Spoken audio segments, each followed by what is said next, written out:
Now let's go watch Alien Romulus. We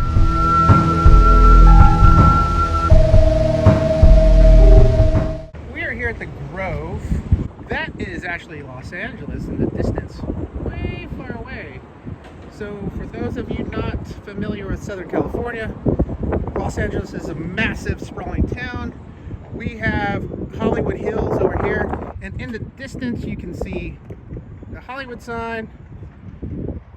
You look like a tourist. Yeah, I know. I don't give a shit. There we go. The temple itself, AMC Theater.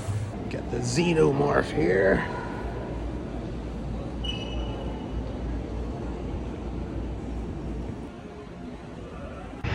Scary poster.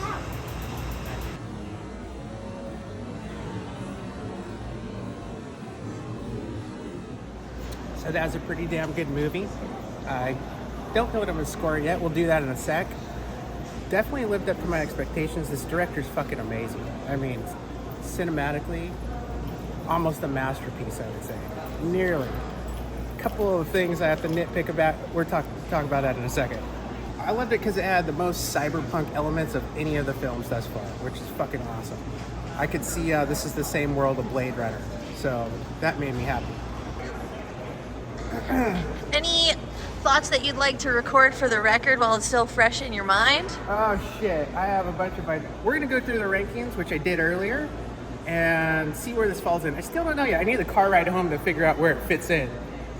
Okay, I just got out of the theater watching Alien Romulus, and I'm going to rank it among the other Alien films. So we have the standard tier list here. We're gonna go chronologically. At the top, Alien 1979. It's kind of indisputable that this is an S tier film. Aliens 1986 as well. I know much of the fan base divides along which one is better. That's for another time, that discussion. Alien 3, 1992, David Fincher's first film, as everyone knows, was plagued with various studio interruptions. Not the best film. They commit the cardinal sin of killing off compelling established characters from the previous film off screen. Very unsatisfying. 1997's Alien Resurrection. I give it a C. It's a little bit better in my opinion than Alien 3. Then we get into AVP 2004. It's an F of a film in my opinion. It's like a bad fan film, but we get some interesting lore. And the second one, Aliens vs. Predator Requiem 2007,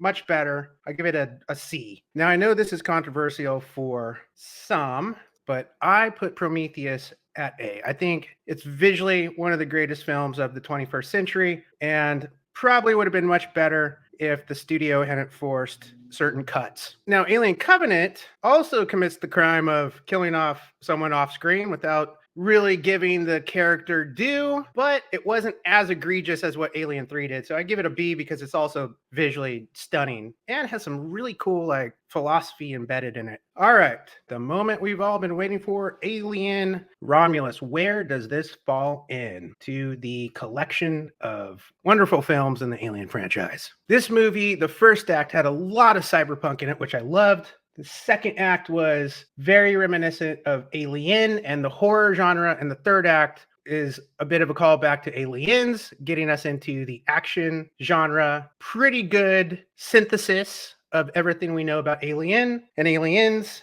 as well as Prometheus and Covenant, which also gets some bits and pieces thrown in. I'm going to say that Alien Romulus is an A-level movie, if not A+, maybe slightly better than Prometheus. I need to see it again to make that decision, but it's going in the A tier.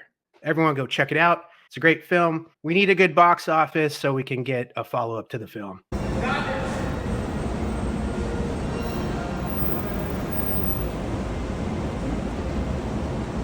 Run, Forrest! If I'm Forrest, that makes you Jenny. She dies of AIDS.